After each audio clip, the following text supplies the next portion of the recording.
Eh bien, salut tout le monde, encore aujourd'hui on est de retour chez General Car Vintage.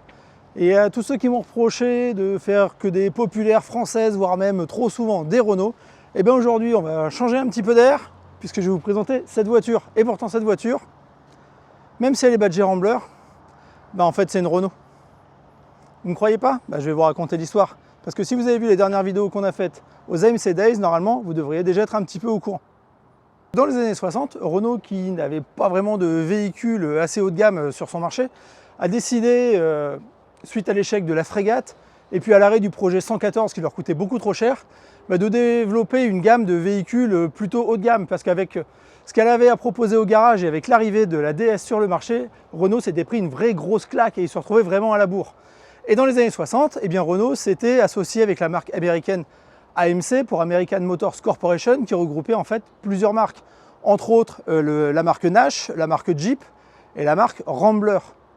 Alors plutôt que de développer un nouveau modèle, Renault s'est dit que ce serait tout de suite plus simple de prendre une voiture qui était au catalogue de AMC, la Rambler classique par exemple, modèle 64 pour celle-là, de les importer en France en caisse, de les emmener jusqu'en Belgique à l'usine de Vilvoorde et de les monter, rajouter le nom de Renault à l'arrière, des petits feux à la française, comme on les retrouvait sur les Renault 8 et les Renault 12, mettre un petit compteur kilométrique plutôt que le compteur en miles, des feux jaunes à l'avant, et allez hop, c'est parti, on a une bourgeoise haut de gamme badgée Renault à moindre frais.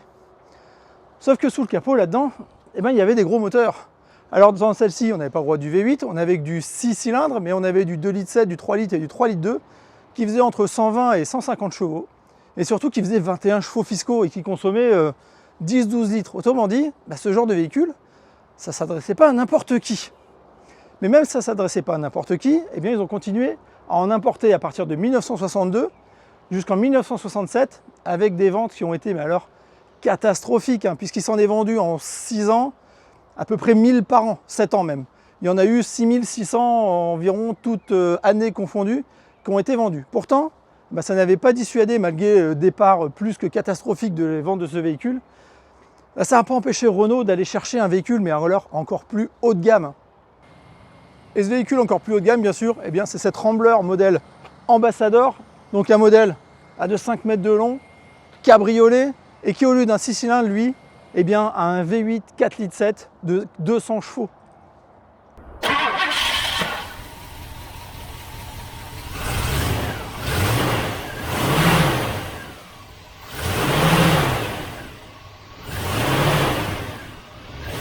Alors on va pas perdre plus de temps et je vous emmène à bord.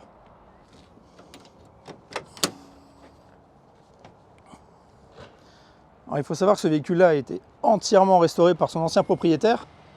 Alors on est un peu dans le temple du kitsch, avec son intérieur en vrai faux Sky crocodile, biton.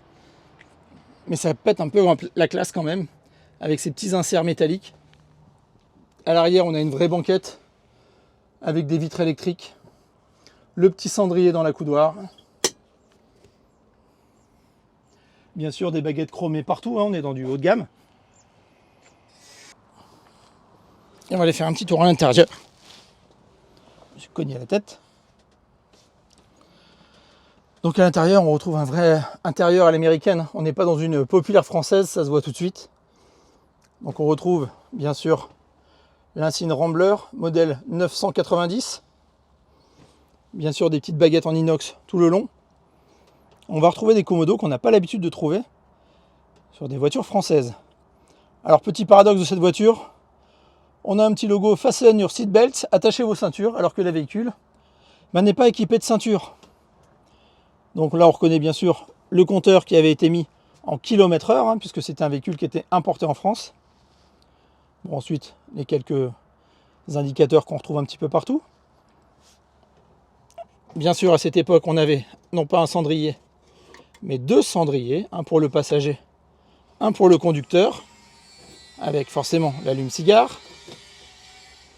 Ici, un commodo pour allumer la lumière veilleuse.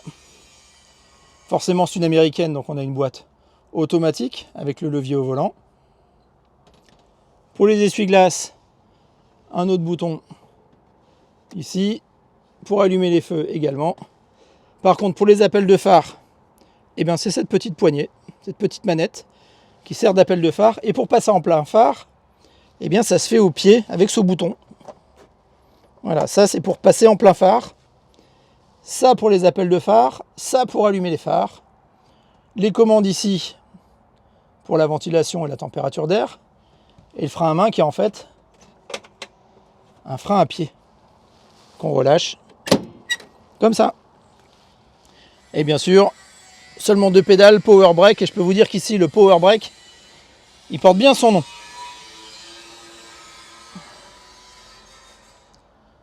Et bien sûr, c'est un cabriolet. Donc pour l'ouvrir, il faut déclipser les pare-soleils, pardon. Venir chercher les petits loquets qui sont ici. Et ensuite, eh bien, on a la commande qui se trouve là. Et on passe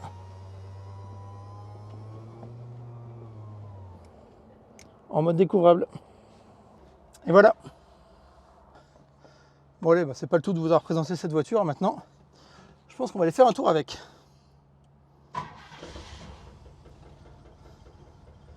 Voilà, ça démarre tout seul.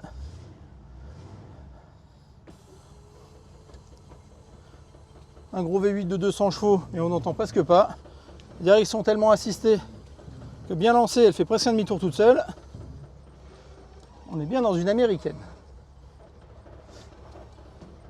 Et vous allez voir qu'on va avoir affaire à un vrai tapis volant.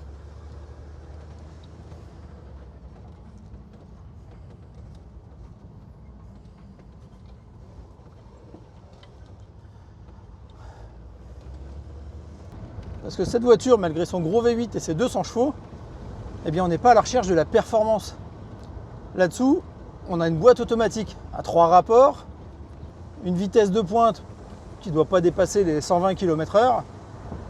Mais c'est pas une voiture qui est faite pour ça. C'est pas une voiture de performance, c'est une voiture de prestige, une voiture de confort.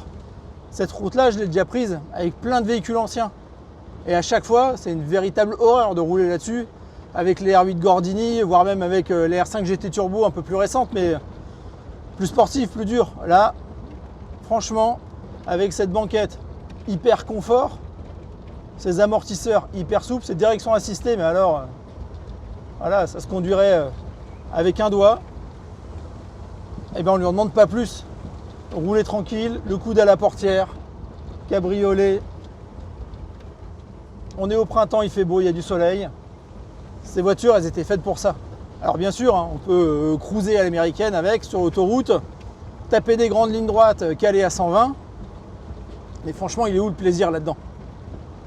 Alors bien sûr, à l'époque, si on conduisait ce genre de voiture pour le prestige, c'est des voitures d'avocats, de médecins, d'hommes d'affaires, etc. Ça donnait un véritable positionnement social, on va dire. Aujourd'hui, c'est des voitures plaisir. Par contre, ce qui est perturbant, c'est cette direction qui est tellement assistée que la première fois que je l'ai conduite, j'ai cru que la colonne de direction était cassée. Et même à l'intérieur, le V8, on ne l'entend pas du tout. Et quand je vous disais que sur ma chaîne, j'aimais bien vous présenter des véhicules un peu rares, un peu exceptionnels, et bien celui-là, il est vraiment rare et vraiment exceptionnel. Déjà parce qu'à l'origine, il n'y en a eu que 1100 qui ont été importés en France. 1100. Et quand je dis importés en France, importés par Renault, et vendu dans toute l'Europe en fait. Et ce véhicule-là, eh bien c'est le dernier, le tout dernier répertorié, importé par Renault et encore roulant. C'est-à-dire que si vous voyez une autre Rambler Ambassador cabriolet sur vos routes, ce sera un import américain, certes, mais pas un import Renault. Donc elle ne sera pas équipée du compteur en km/h, elle ne sera pas équipée surtout des petits feux de position que je vous ai montré tout à l'heure sur les côtés, qu'on retrouvait sur les R12, sur les R8, etc. etc. Celle-ci, elle a été inventoriée, elle est documentée. C'est la dernière version roulante d'une AMC Rambler Ambassador importée par Renault, commercialisée par Renault en France. Bon, quand on rappuie, ça relance bien. On va pas lui en demander trop quand même.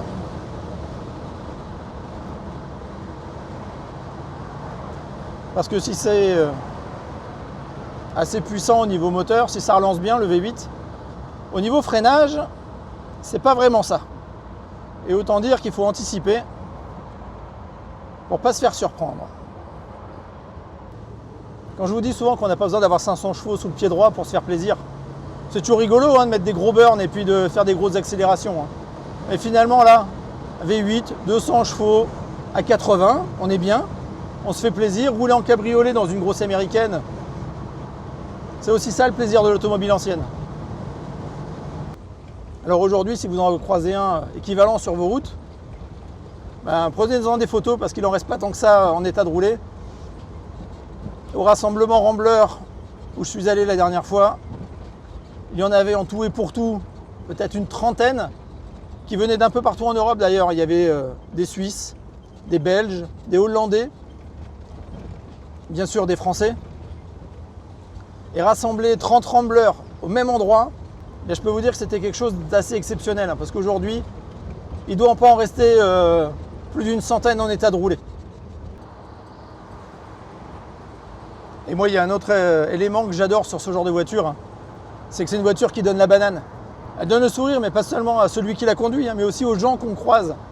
Quand vous traversez les petites villes, les petits villages, sur les routes de campagne, vous croisez un vélo, il y aura toujours quelqu'un pour vous faire un petit signe, pour se retourner, qui va sourire à la vue de votre voiture. Ça lui rappellera sûrement des souvenirs, si c'est une personne un peu de ma génération, voire plus âgée. C'est ce que j'aime aussi avec ces véhicules. C'est pas seulement l'image qu'elle donne, mais c'est surtout l'image qu'elle véhicule, le souvenir. Je le dis souvent, mais c'est des sortes de machines à voyager dans le temps.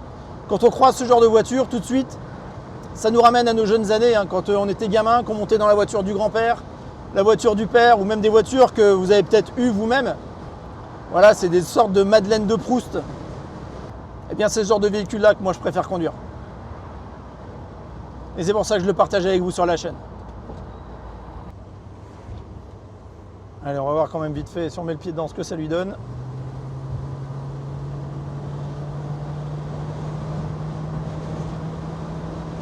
On n'est pas collé au siège, mais ça avance bien. On est à 100 km/h. Et on va pas lui en demander plus parce que c'est une vraie saucisse sur la route. Et j'ai pas envie de finir de l'autre côté du virage. Parce que oui, c'est un vrai bateau. 5 mètres de long, accroche-toi à la barre, là je bouge, il n'y a rien qui se passe devant. On est dans le flou total. Bon allez, on va aller rentrer mamie au garage. Parce que ce week-end, elle a fait la sortie, on a fait pas loin de 500 km avec. Sans aucun problème.